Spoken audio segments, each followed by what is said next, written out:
Luke chapter 17. Faith and work.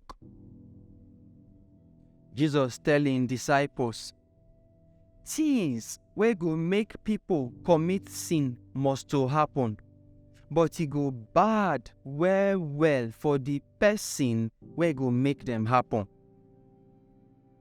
E better make dem tie big stone for the person neck, throw am for river, than say e make any of these small ones commit sin. Make you shine your eye. If your brother sin, make you tell am. If he turn from sin come meet God, then make you forgive am.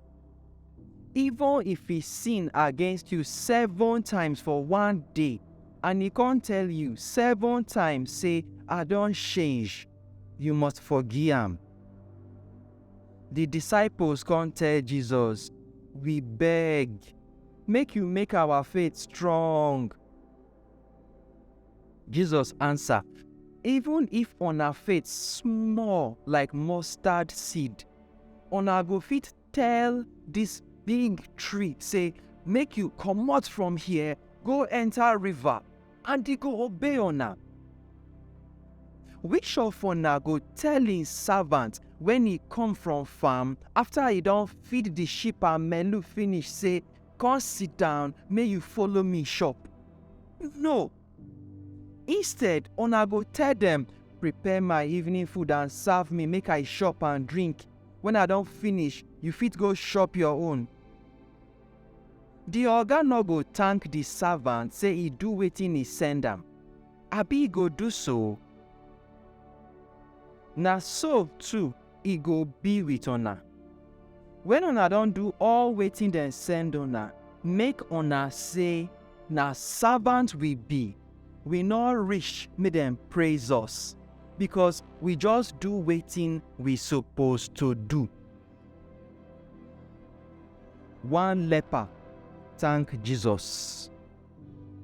As Jesus dey go Jerusalem, he come pass the place where he divide Samaria and Galilee. As he dey enter one village, 10 men wey get leprosy meet am for road. They stand for far, come dey shout, oh God, Jesus, we beg, make you sorry for us.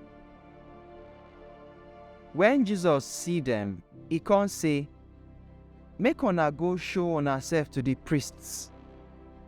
And as then they go for road, their body come well.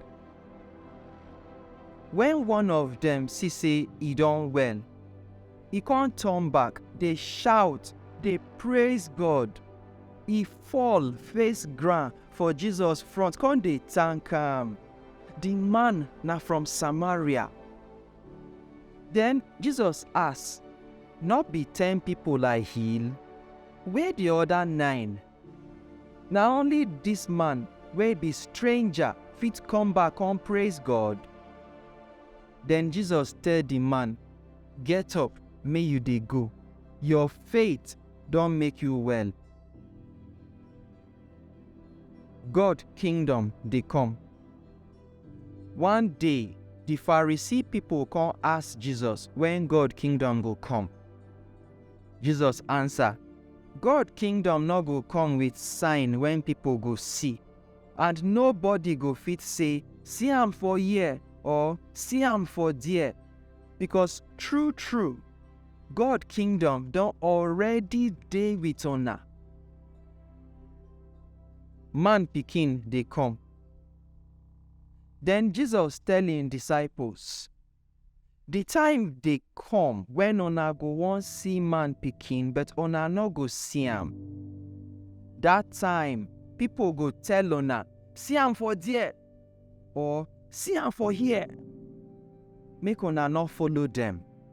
Because as thunder light dey flash from one side go another for sky, na so man pikin go come for him time. But he must first suffer many things, and the people for this generation go reject am. As it be for Noah time, Na so e go still be for man pikin time. Dat time, people dey chop and drink. Even for the day when Noah enter the ark, men and women still dey marry until water come destroy all of them. Na so e still be for Lot time. People dey chop and drink, dey buy and sell, dey plant and build house. But the day when Lot comot from Sodom, fire and sulfur fall like rain from heaven, come kill all of them. Na so e go be for the day when man pikin go show himself. Dat day, anybody wey dey on top roof for im house, make e no go inside house go carry anything. And anybody wey dey farm, make e no go back to im house. Make una remember wetin happen to Lot wife. Anybody wey wan keep im life go lose am, and anybody wey wan lose im life go save am. I tell una true word, dat night, 2 people go dey one bed. God go take one, come leave the other one. 2 women go dey grind pepper together. God go take one, come leave the other one. 2 people go dey farm dey work. God go take one, come leave the other one. Then the disciples ask Jesus, "Oga God, for where these things go for happen?" Jesus answer, "You see, na where dead body dey, na there vultures dey gather put."